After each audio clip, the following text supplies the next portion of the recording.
Le variant anglais du coronavirus continue de s'aimer le monde, atteignant au moins 60 pays et territoires, dont la Chine.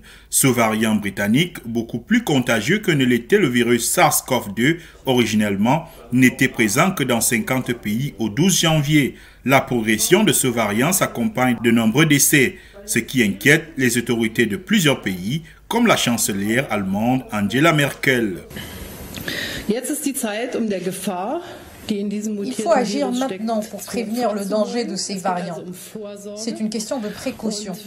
Si la mutation s'est déjà propagée dans notre pays, le nombre d'infections pourrait exploser, comme on l'a vu dans d'autres pays. Il existe en effet des motifs d'inquiétude. Confronté à une flambée de contamination attribuée au variant dit anglais, le Royaume-Uni a enregistré mercredi 1820 décès supplémentaires, un nouveau record quotidien. Le Portugal a enregistré mercredi de nouveaux records quotidiens de décès et de contamination, ces dernières bondissant de près de 50% selon les autorités sanitaires. Le variant britannique progresse dans le pays et représente actuellement près de 13% des infections, soit quelques 18 000 cas d'après le secrétaire à la santé Antonio Lacerda Sales. Les autorités chinoises ont fait état mercredi de premiers cas à Pékin liés à ce variant. En Angola, les autorités sont sur leur garde, particulièrement aux frontières pour éviter les cas d'importation dus au variant.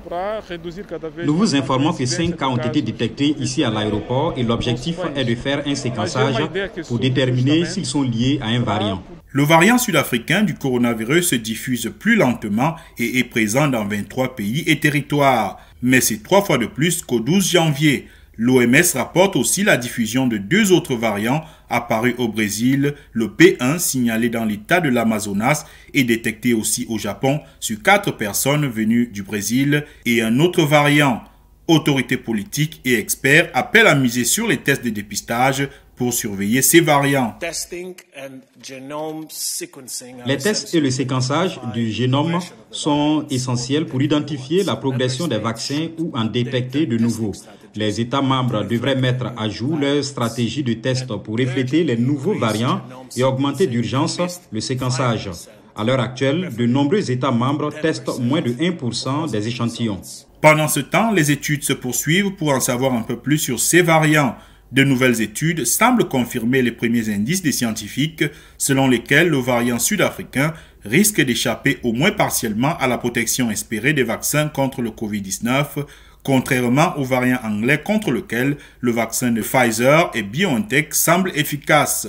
Pour sa part, l'OMS, qui a réuni son comité d'urgence le 14 janvier, appelle à une intensification du séquençage génomique et du partage des données au niveau mondial, ainsi qu'à un renforcement de la collaboration scientifique sur les inconnus qui subsistent concernant le virus. Dépister semble donc, pour le moment, le meilleur moyen de surveiller l'évolution de ces variants. À jeudi prochain pour une nouvelle chronique santé.